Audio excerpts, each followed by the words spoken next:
সালাম আলাইকুম দর্শক, শুভেচ্ছা সবাইকে। আশা করছি ভালো আছেন। সরকার পতনের পর ইসলামী সমমনা যে সকল দল বর্তমান বাংলাদেশে রাজনীতি করছে, সেই সকল রাজনৈতিক দলগুলোকে নিয়ে আগামী নির্বাচনে একটি বক্স দেওয়ার প্রথম পরিকল্পনা প্রকাশ করে ইসলামী আন্দোলন বাংলাদেশ।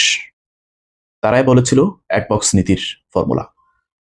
তো এখন এই এক বক্স নীতির ফর্মুলা দিয়ে ইসলামী আন্দোলন কেন নিজেই সরে গেল এক বক্স নীতি থেকে? এর পেছনে বেশ কিছু কারণ আছে। আমরা আজকে একটা একটা করে ব্যাখ্যা করতে চেষ্টা করব।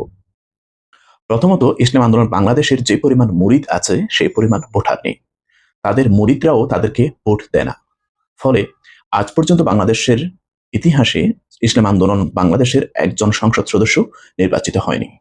প্রতিবার নির্বাচনে তারা বিপুল জৌলুসের সাথে নির্বাচনে অংশগ্রহণ করে, কিন্তু দুর্ভাগ্যজনক হলেও সত্য, আজ পর্যন্ত তাদের ভোট 1%-এর বেশিও উঠেনি, বরং আরো কম। তাদের আজ পর্যন্ত কোনো সিটি কর্পোরেশনের মেয়র নির্বাচিত হয়নি, কোনো কাউন্সিলর নির্বাচিত হয়নি। একটা সময় চরমনাই পীর সাহেব, বর্তমান পীর রেজাউল করিম সাহেব, চরমনাই একটা ইউনিয়নের চেয়ারম্যান ছিলেন। এরপরে তাদের জনসেবার ক্ষেত্রে রাজনৈতিক কোনো পজিশনে তারা ঠিকমতো পৌঁছাতে পারেনি। ফলে রাজনৈতিক অঙ্গনে তাদের ভোট কতটুকু তারা নিজেরাও জানে না। দ্বিতীয়ত, তারা কোনো আসন নিশ্চিত জিতবে এ ধরনের কোনো নিশ্চয়তা দিতে পারছে না।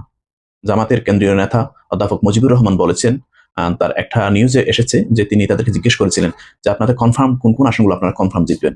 তারা একটা আসনেও নিশ্চয়তা দিতে পারছে না যে আমরা অমুক আসনে জিতব। বিপরীতে তারা কি চায়? 143টার মতো আসন চায় জামাতের কাছ থেকে, যে আসনগুলো জামাতের কনফার্ম সিট।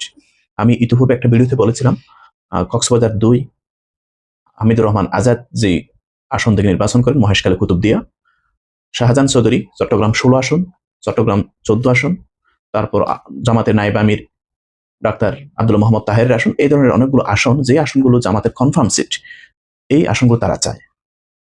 আসন সমঝোতার এই টিম থেকে চরমনায় বের হয়ে যাওয়ার অন্যতম কারণ হচ্ছে, যদি তারা জনগণের ম্যান্ডেট পায় সরকার গঠন করার মতো, তাহলে মন্ত্রী পরিষদে প্রধানমন্ত্রী হওয়ার জন্য জেকে বসেন কে? চরমনায় পীর ফয়জুল করিম। তিনি প্রধানমন্ত্রী হতে চান।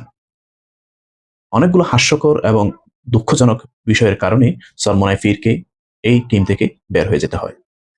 11 দলের অন্য 10 দল কেউ চরমনাইয়ের এই আবদারগুলো রাখতে রাজি নয়, যার ফলে চরমনাইকে বের হয়ে যেতে হয়। এখন চরমনাই পীর ফতোয়া দিচ্ছেন যে জামাত ইসলাম মানে ইসলাম নয়, আর ইসলামী যে এক বক্স নীতির কথা বলেছিল, এখন তারা বাকি 10 দলকে তাদের ঐক্যজোট থেকে বের করে দিয়েছে। এ জাতীয় আমি চেষ্টা করেছি চরমনাই এই টিম থেকে বের হয়ে যাওয়ার পেছনের কারণগুলো কি। ধন্যবাদ সবাইকে, ভালো থাকবেন। ছোট্ট একটা রিকোয়েস্ট, যারা চ্যানেলটি সাবস্ক্রাইব করেনি সাবস্ক্রাইব করে নেবেন। ধন্যবাদ।